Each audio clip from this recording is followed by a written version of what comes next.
disgusting, disturbing, or even virus-infested. To give some examples, on the lighter end of the spectrum, we're talking things like rickrolling. The next tier would be those seemingly innocent videos and flash games that gave us all our first heart attack, the KP commercials, or the maze game for instance. The next level of that would be the so-called unholy trinity of the internet, Goodsea, Tubgoal, and Lemon Party. But at the very top of that totem pole of depravity were websites like womensalliance.xyz. Created in October 2020 by notorious internet sadist Bobok Meatcod, womensalliance.xyz disguised itself as a feminist blogging community with a landing page which read as follows. This website contains stories of female empowerment. Some of these stories may upset or offend sensitive users. This site is unsuitable for children.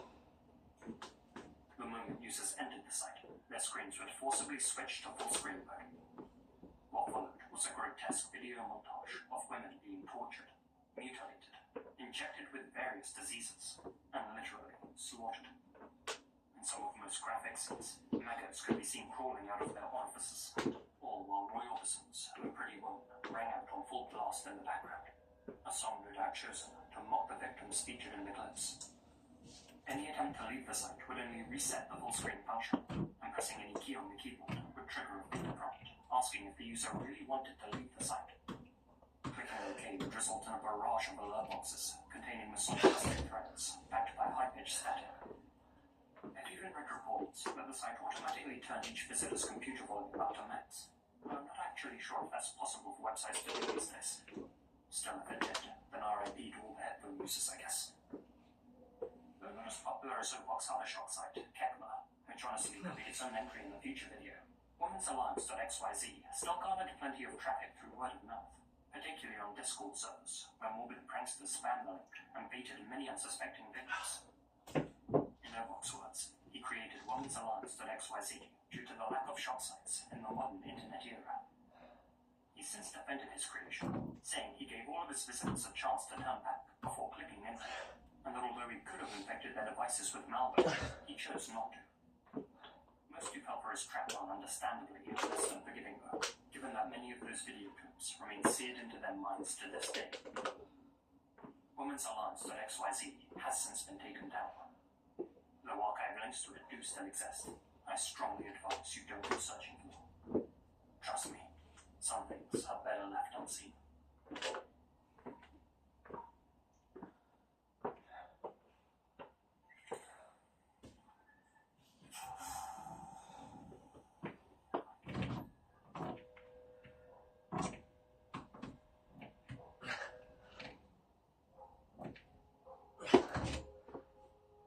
It was the 16th of January 2022, and family man Hubert Washam had just left his Alabama home to grab a bite to eat. It had been a perfectly normal day up until that point, with Hubert having spent most of it at his 8-mile residence with his family. But no more than 20 minutes after stepping out of his front door, Hubert received a frantic call from his autistic son, Desmond. Dad, Damien killed Mummy. Hubert's heart immediately sank. Damien was Hubert's younger son, a 23-year-old man who, in recent weeks, had begun acting unusually, ranting about reptilian overlords, preaching about the Egyptian underworld, staring at the sun to absorb its energy, and sending links to his sisters in an attempt to convince them of his newfound beliefs. It was then that Hubert remembered an item that Damien had recently purchased, a samurai sword. In a state of pure panic, Hubert rushed back to the small family home and found his wife of 30 years, Helen Nettles Washam, unresponsive on the floor. There were 19 slashes to her head, neck, and arms. Realizing that she was already gone, Hubert then ran upstairs to check on the rest of his family. His other son, Desmond, had been lacerated, and his brother-in-law, George, was missing half of his face. Both were thankfully still alive, and they explained how Damien had attacked them with a katana before fleeing to an abandoned house nearby. After the police were alerted to his location, Damien took off in his 2000 Honda Accord, sword in hand, and led deputies on a chase that ended when spike strips immobilized his vehicle. He was swiftly apprehended and charged with his mother's slaying, but was later found not guilty by reason of insanity. Up until that point, Damien had no prior run-ins with the law,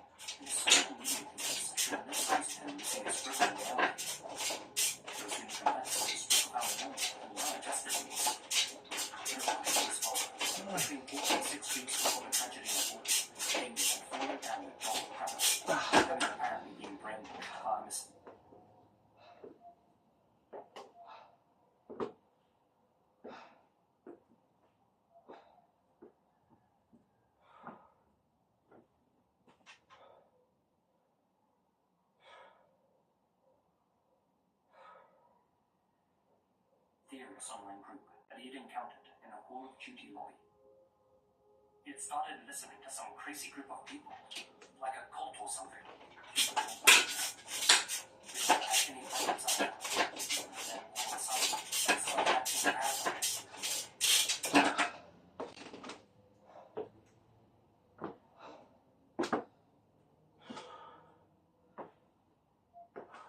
A year and a half before Damien took his mother's life, a channel called the University of Cosmic Intelligence began uploading videos to YouTube.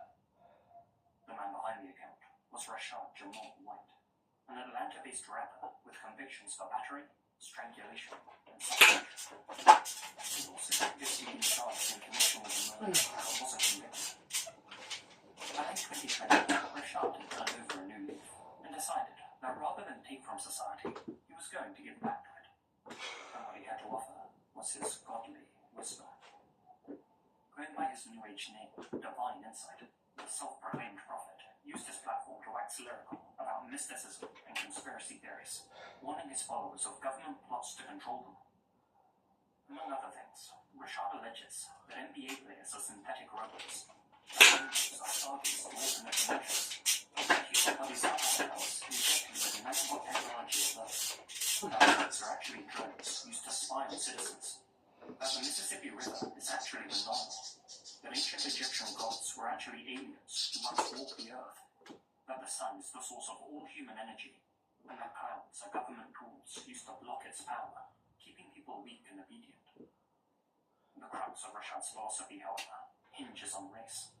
Specifically, that Caucasians are shape-shifting reptilians, while black and Latino people are spiritually enlightened gods and goddesses chosen by divine forces.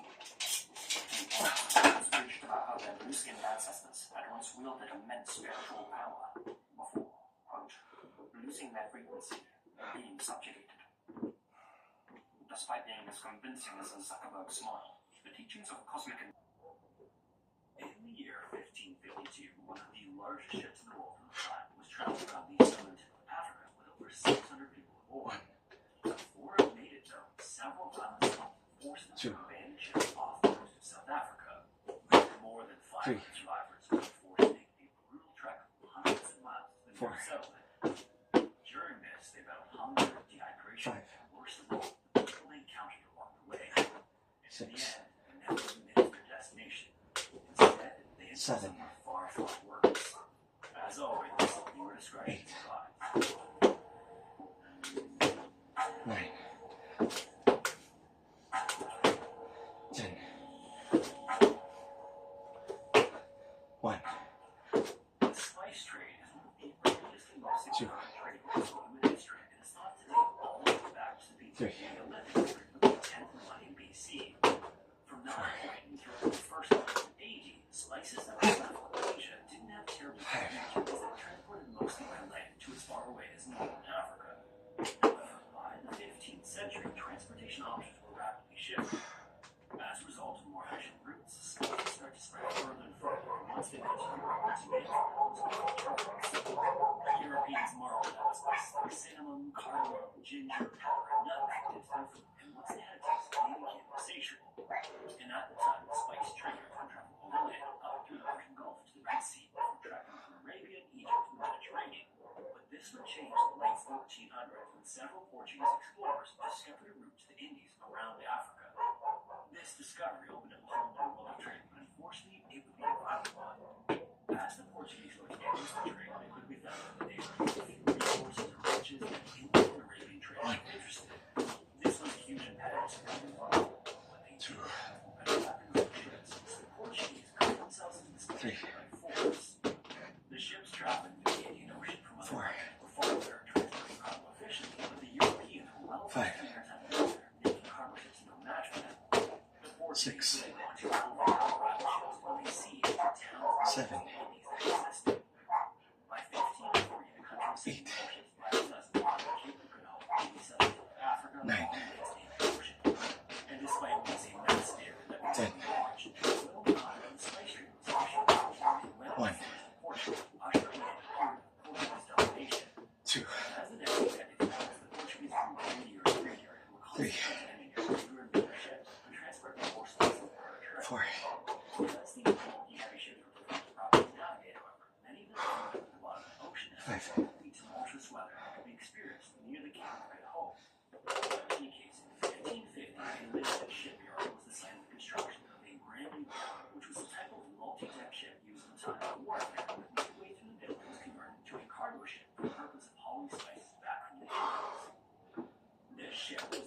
Sao Joao, which translates to St. John, and the ship served admirably in this boat for the first 2 years of operation. In February 1552, the final preparations were being made on the Sao Joao for another trip back to Portugal under the command of Captain Manuel de Souza Sepulveda. And by 1552, Manuel was a revered military hero in Portuguese-controlled portions of India and an accomplished trader.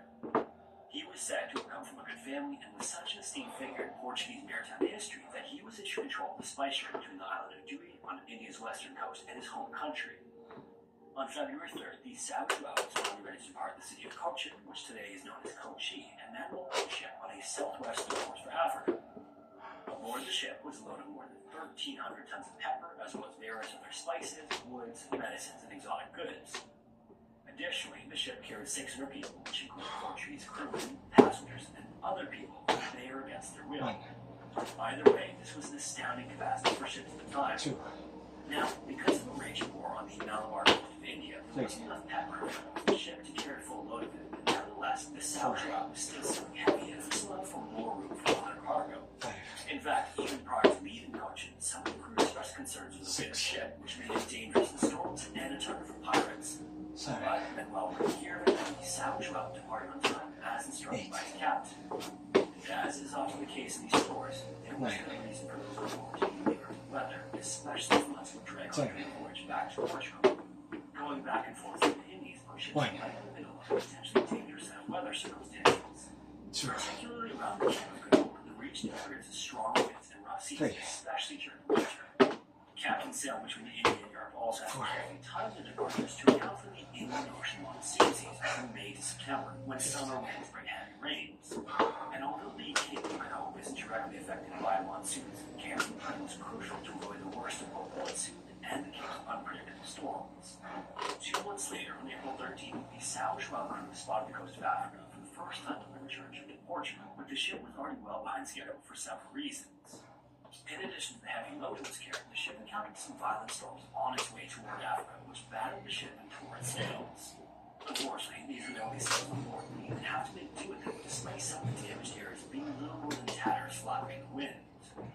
While traveling along the coast of Natal in Africa, just southwest of Madagascar, the ship finally found some favorable winds, but they wouldn't last long. And although they were still technically within the dry monsoon season, they were close enough to the wet season for the conditions to start shifting, and they did so with little warning. Suddenly, the ship was facing headwinds blowing to the northeast, and the ship was around 85 miles or 130 kilometers from the Cape of Good Hope. This soon led to controlling the ship to become unmanageable, and Manuel's officers had a decision to make. They could either press on and push through the headwinds, or they could turn back to Cochin.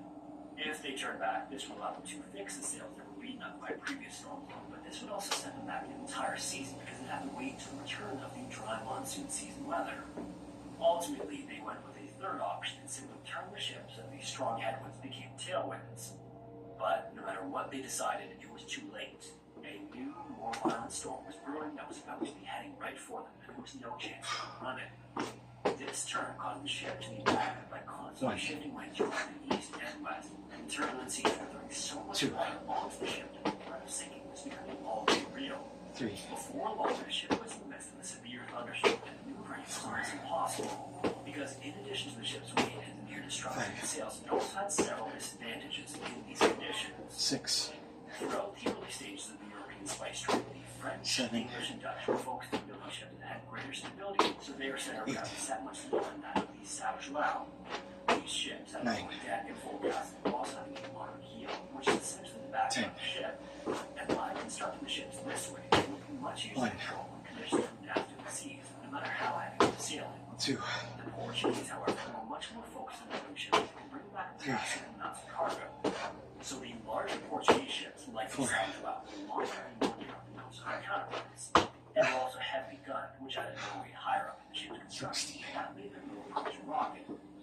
Because these large waves that pounded the ship were coming in from each side, it created more damage to the already disabled galleon. In response to the amount of water the ship was taking on, Manuel ordered the crew to start tossing some cargo overboard to lighten the load, but unfortunately, what little they managed to throw over had little to no effect on maneuverability. During the next 27 days, the ship and those aboard were tormented by successive storms, and the Sao Joao took a tremendous beating. And while in between these storms, stock was taken on the damage to the ship, and the news was awful. The mast, topsail, mainsail, and rudder were already repaired. 3, In fact, the ship's cargo was 4, at 3 wheels, 5, which allowed the rudder to swing side to 6, side to steer the ship on. 7, And when he learned of this, 8, Manuel ordered that this particular unit be kept secret and 10, figured that word getting out would cause 1, morale or to crash. 2, However, although this was kept 3, secret, the damage it was 4, obvious. Without 5, many other options though between storms, 6, crew set to work fixing what they 7, could. Sails were sewn, 8, and a new mast and yard were made 9, along the way from the original ones. 20. And there was even an attempt to fashion the function of rudder. As soon as the next storm blew in, all of their efforts were obliterated by the ocean. 5 June 8th, the ship had gone almost nowhere since April, but luckily they managed to get far enough that the Natal coast was back in view. At the same time, the ship by then was almost useless, and time was getting dangerously close to when the weather would be at its worst. Manuel then made the decision to just let the ship drift with the current until they reached a depth of 60 feet or 18 meters. Around this time, as the current brought the ship closer and closer to shore, Manuel ordered several of the crew to board one of the lifeboats and begin scouting the coast for a good place to reach the ship. After launching initially, all the crewmen could find were jagged rocks or large boulders that would smash the ship to pieces, but they eventually found one clear north of the modern-day city of Port Edward. While they returned, Manuel, the ship's pilot, began trying to guide the ship in that direction, and once it was in about 42 feet or 13 meters of water, the captain ordered that the anchor be thrown. When the ship came to a stop, more crewmen were then sent ashore to tie off landlines. From there, the plan was to start ferrying those aboard to the safety of land, and once that was complete, they started to pull any of the supplies they could manage from the ship. 6, Now, it was maritime custom for the captain to last off and disable their sinking ship. The very first to depart these south were Manuel, his wife, and their children, along with 20 other crewmen who were to guard them on land from any curious locals. Once they were settled, the boat returned for another load of crew and passengers and made several successful trips and transported them to shore. This wasn't really a fast and efficient process, though, and it would take 3 days just to get a handful of people from the ship to the shore. Then, on the third day, and after the third fare, returned to the ship for another load of passengers. The pilot, who was still on board, noticed that the landline had been severed, likely against these sharp coastal rocks, and the South Shore was now in serious trouble. 7, Along with 40 other crew, the pilot then jumped into a lifeboat and made a beeline to the shore, only to smash against a boulder on approach to the coast. All aboard that lifeboat made it to land unharmed, but for the 500 people still on board the South Shore, this would not be the case. After the landlines broke, the anchor could no longer hold the ship in one place in these still turbulent waters. So just moments later, the ship split into almost 2 equal pieces after smashing against the rocks. This then forced those aboard to either jump into the water to attempt to swim to land or to cling onto the wreckage. Then, less than an hour later, the ship broke into 4 parts, sending everyone remaining in the water and all of the cargo floating into the sea. More than 100 crew, passengers, and the people that were held captive then lost their lives in the wreck, while more than 400 more managed to make their way to land to join the other 100 survivors that had been buried there. 2, In the immediate aftermath of the sinking, the castaways were sort of in a state of shock. They had somehow survived a disabled ship with terrible weather conditions for almost 2 months, and now they were marooned in unknown lands. 9, But in any case, as they began to process what had happened in the predicament they found themselves in, Manuel started forming plans. He then ordered the crewmen to gather up any and all cargo and wreckage from the ship. He knew they'd be stuck there for a while. He initially believed they could make a new boat out of what remained from the Sao Joao. This would be a type of vessel known as a cargo, which is a light sailing ship. 4 hours after the wreck, however, there wasn't a single piece of wood bigger than an arm's length on shore. There was just no chance they could build a ship with that type of wreckage. So next, Manuel set about the organizing and building of shelters using barrels and chests from the wreck. 7, As this was going on, everyone who survived the sinking must have known that they were in a lot of trouble. They were by then 500 of them ashore with very few resources. They had very little drinking water and even less food, and not only that, they were in a territory known to be potentially hostile. But again, either way, they had to figure out a way to survive, and for the next 12 days, they lit large fires to keep warm and shared a small amount of flour that was salvaged from the ship. Thankfully, they would eventually locate a freshwater source for drinking, but staying on the coast wasn't going to be an option for very long. It's easy to think that staying put might be the best chance of survival because they could flag down the ships. But with July approaching, the number of boats sailing along the western African coast would be minimal at best. During the early portion of the nearly 2 weeks they spent on the coast, the 500 survivors weren't acknowledged to harass by any local people. In fact, they didn't see so much as a single person.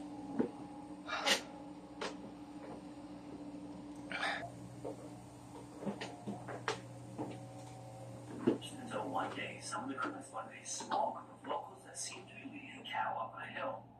When they spotted mass people on the beach, the locals stopped and monitored them, but the Portuguese crewmen used Marvin hand signals to call village they had constructed. After doing this for a few moments, the locals must have determined that it was safe to approach and started making their way to the beach. Manuel and four of the other crewmen then started heading toward them to meet them halfway, and once they met, the Portuguese used hand gestures to communicate. After a few exchanges, they were able to discern that the locals were interested in iron, and they were willing to trade a cow for some. All the crewmen had them were iron nails left over from the wreckage of the Sao Joao. Manuel then left for a few moments and returned with 2 handfuls of nails for them to look over, and the locals seemed quite pleased with what they saw. Just as the deal was about to be made, though, more people appeared on the hill and began shouting in their native language to the others. And after hearing whatever the men on the hill said, the locals with the crewmen decided not to make the trade after all. This was obviously grueling disheartening to the castaways, as the cow would have fed them all for a few days. On the 12th day of their time on the coast, things were getting desperate, and Manuel got together a council to decide what to do next. After much debate, it was determined that the best possible course of action was to walk in the direction of the Portuguese settlement called Sao, located along the Santos River, estimated as a at a distance of around 800 miles, 1,200 miles. What they decided to do was no small feat, but they really didn't have any other options. Before they left, Manuel stood in front of the entire group of survivors to announce their plans and make a speech. And it was expected that he was going to provide some sort of inspiration to the group about what they'd survived thus far and how they could continue to survive through the next chapter of their ordeal. But that's not what happened. In his speech, Manuel said, begged that the group never forsake him or leave him behind on the journey, essentially instructing the more able-bodied men to carry him should he ever reach a point of no longer being able to walk. 3, It was obviously a bit of an odd thing to say, and about all the captain had to offer the group before they embarked on such a dangerous mission. But in any case, on July 7th, the journey began. In the beginning stages, the group of 5 made decent progress at about 12 miles or 20 kilometers per day. And within their first month, it was believed that they traveled 365 or 509 kilometers. That was about the only thing going for them. All they had to eat among them was a little bit of rice that was rationed out each day, and as they walked, drinking water became scarce. Soon both hunger and dehydration ravaged through, and those who were too eaten by one, the other, or both were just left behind. And among the first the group deserted was a captive woman and her child, who was supposedly the illegitimate son of Manuel. It would be days before word of the abandonment reached Manuel in front of the group, and he was apparently devastated upon hearing the news. He then offered several of the men some money to backtrack and find them, but whenever he approached, refused as they feared it would be a death mission. And that wasn't the only time Manuel offered money in exchange for undertaking dangerous pursuits. Their thirst was so great that he tried to enlist some of the crewmen to go find water, and for their troubles they received several gold pieces, but again, no one took him up on the offer. Before long, the group began to run into some local people, some of which were friendly and some of which were not. And soon enough, rarely did a day go by without the dwindling numbers in the company having to fend off attacks, during which many of them died. But incredibly, despite the ordeal, hunger, thirst, and the constant threat of violence, they made it to the Santos River for 4 months after departing the coast. They would now have to follow it to the Portuguese settlement. Along the way, the men were thinking of a friendly tribe and welcomed them all into his community. And in fact, this actually wasn't the first time the tribe had encountered shipwrecked survivors, particularly those from Portugal. So the king and many in the community learned the Portuguese as a result, allowing the two sides to communicate effectively. Even speaking of the king, Manuel learned that the tribe was involved in a bitter war with a neighboring hostile tribe, so it wasn't safe for them to continue on. So for a period of almost 2 weeks, the survivors joined the community in shelters made for them and food and water were provided. Before long as well, though, they became entangled in the conflict with the other tribe too. At one point, Manuel ordered his brother-in-law to take 20 men to join forces with the king's tribesmen for a campaign against the neighboring tribe. Upon his return, Manuel's brother-in-law advised that they should leave the community and continue on their trek to the Portuguese settlement. When the king learned of this potential plan, he met with Manuel and urged him not to go. The king knew that if the group had to be neighboring tribe he was warring with, things would not go well. But unfortunately, no matter what argument the king tried to put up, Manuel was convinced by his brother-in-law's assessment of what to do next. And unfortunately, once his mind was made up, no one could convince him to stay. With no ill will toward the survivors, the king invariably suggested that the group take a detour around the site of war, which would greatly add to the distance they had to walk and would keep them safe in the process. But unfortunately, again, even this wasn't appealing to Manuel, who wanted to reach Sofala as quickly as humanly possible, so he refused the king's offer of leading them around the known battlefields, and the group pressed on together. And sure enough, soon after departing the community, the survivors encountered a group of about 200 armed men from the neighboring tribe, just as the king foretold. Strangely, however, the tribe seemed friendly and even led Manuel to meet their own king. The king then eagerly accepted him and promised to build them shelters they could use for a few days, and when when they were ready, he would personally guide the group of survivors through their territory to the river. This offer, however, was not without conditions. If Manuel wanted the king's assistance and hospitality, the entire group of survivors would have to turn their muskets and swords over to him. The reason for this, the king argued, was that the weapons were frightening his people. Manuel's wife, Leonor, advised her how to guess this guilty of how bad of an idea it would be to disarm his group willingly in the presence of what was still unknown company. Just like the previous friendly king, however, Manuel didn't listen to the advice. One by one, the group of survivors dropped their weapons off at the king's feet, and when the last of the muskets and swords had been collected, the king ordered his tribe to attack the survivors. Any of them who dared to fight back were killed, and those who surrendered were split into smaller groups and spread around the various villages in the area. And horrifyingly, Leonor was then viciously assaulted and stripped of her clothing. Afterward, to avoid the embarrassment of her servants seeing her naked, she dug a hole in the sand and buried herself in it up to her neck, refusing to leave under any circumstances. And true to her word, she remained in the hole until she passed from starvation. With his wife now dead and one of his children left behind long before, the thread that Manuel's sanity was holding on by snapped. He then aimlessly walked around the community they were trapped in for a few days before wandering into the African wilderness, never to be seen again. The rest of the survivors were then held captive by the hostile king and his people, and were forced to survive more hardships and horrible treatment. By early 1553, word had gotten around Portuguese ships that the São João never arrived back in Portugal. An ivory merchant from the country commissioned a search party to locate them. It took some time, but eventually the search party happened upon the hostile people and the remaining survivors of the São João wreck. The leader of the party then negotiated with the king, and the two agreed that the Portuguese would pay $1 Spanish silver for every one of the survivors' freedom. Sadly, the party brought far more money than they needed. Among those in the original group of around 500 people, only about 25 were still alive. The freed survivors would then guide the rest of the way to Sofala, marking the end of their ordeal on May 25th, 1553, more than a year after the São João first experienced weather trouble. It's thought that the wreck of the São João resulted in one of the first ever encounters between Europeans and South Africans, marking a significant milestone in recorded human history. If you made it this far, thanks so much for watching. If you want to listen to the audio-only version of these videos, you can listen where you can listen to podcasts. If you want to support the channel, consider becoming a patron or becoming a member here on YouTube.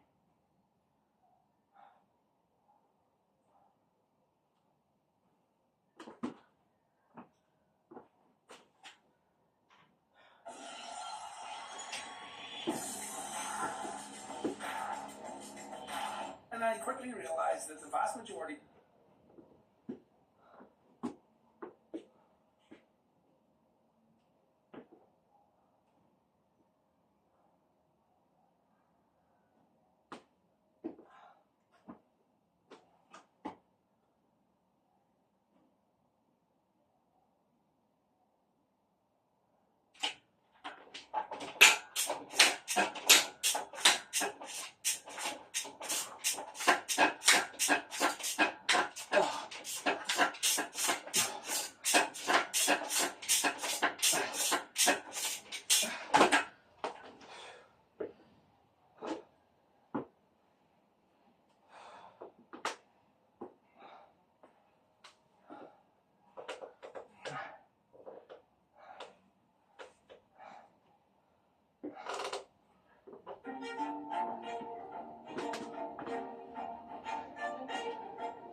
One, two, three, four,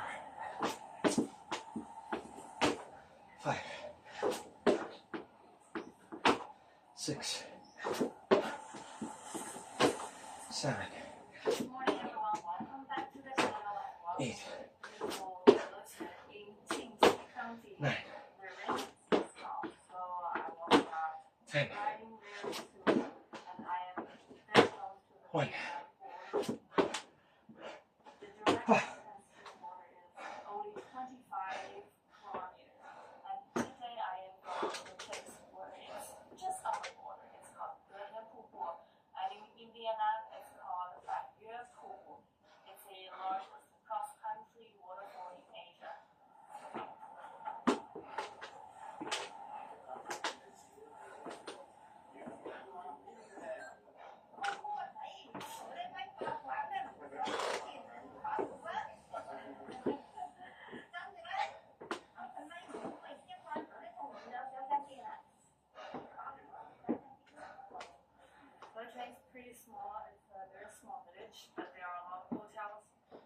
here for the search for the beautiful landscape, and then we can also look around them left to right.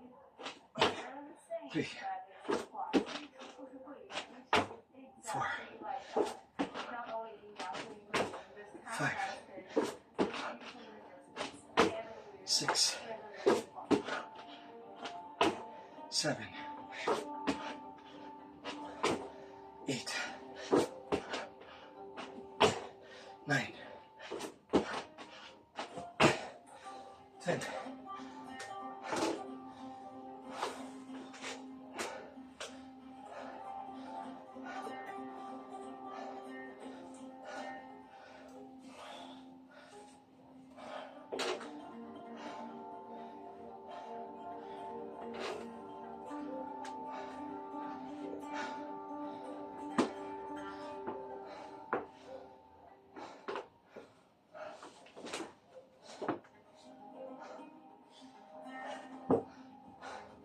One, 2, 3, 4, 5, 6, 7, 8, 9, 10. 1, 2, 3, 4, 5, 6, 7, 8.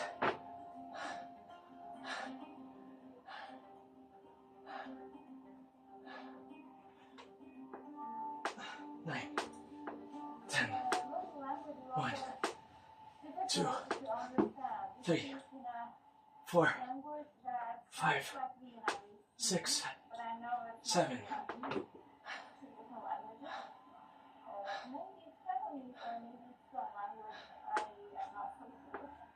8.